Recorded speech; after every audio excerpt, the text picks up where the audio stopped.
and those Coca-Cola shares, owner of SPC Ardmona today. Well, email and social media continue to present thorny issues for employers. Where should the line be drawn when it comes to office fun and banter? And at what point does the content of your private Facebook messages become capable of putting your job at risk? Those are some of the recent issues that have faced the Fair Work Commission. Here to discuss some of those recent cases, what it means for your business, Joydeep Hoare, Managing Principal of Specialist Employment Law Firm People and Culture Strategies with us. Joydeep, great to see you as always. Just firstly, take us through some of these recent decisions and how significant they are. Yeah, so two decisions only in the last 2 or 3 weeks, both from the Fair Work Commission. In one instance, an employee sends an email around to all staff as a result of the boss buying a Lamborghini to celebrate 20 years of service with the company, and inferring that the boss is a not too pleasant word, and actually uses that word in the email message. So it's a sexually expletive word, intended in jest, but when it comes to the attention of the boss that this email has gone around, he dismisses the employee who sent the message on the spot. The second decision involved an HR manager of an organisation who sent a private email message via Facebook to the boss's wife, saying that she, the HR manager, had some concerns in relation to the boss and his management style and certain things that he was doing.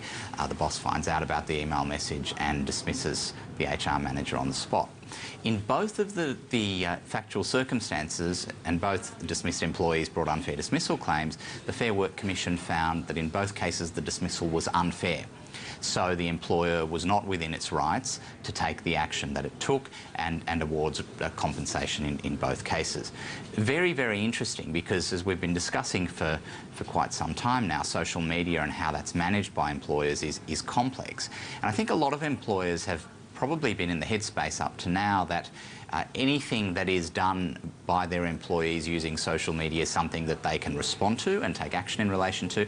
And both of these decisions say, well, it's not quite that simple. In the first case, where the employee sent the email as a result of the boss buying the car, the Commission looked very closely at the culture of the organisation.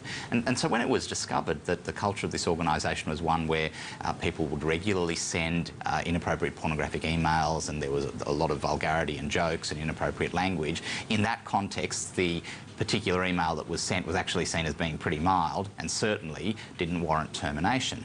In the second case, it was found that that was a private message, had nothing to do with work, would always have remained a private message, and therefore the employer wasn't within its rights to terminate in that case. So I think the lesson really here for employers is that by all means you need to have standards, and you're entitled to enforce standards. But you can't be too liberal. You can't just assume that because you've got a policy that says employees can't engage in inappropriate behaviour using social media, that means that you can't look and don't have to look at the particular circumstances of what it is that the person has done. In both of these cases, those particular circumstances actually resulted in the employer being very embarrassed and found to have done the wrong thing.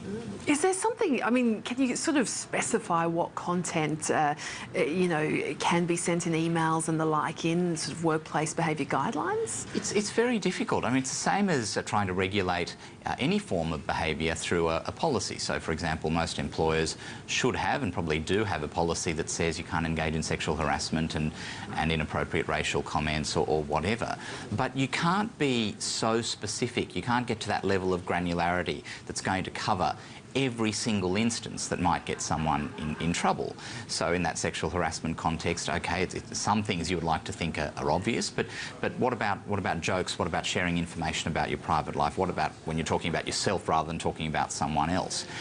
Is it okay to talk about an issue that's in the media, for example, albeit that has a slightly sexual bent? All of these things have come before the courts and tribunals.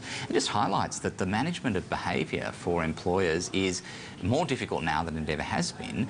Policies are helpful, but they've really got to come to grips with the education piece.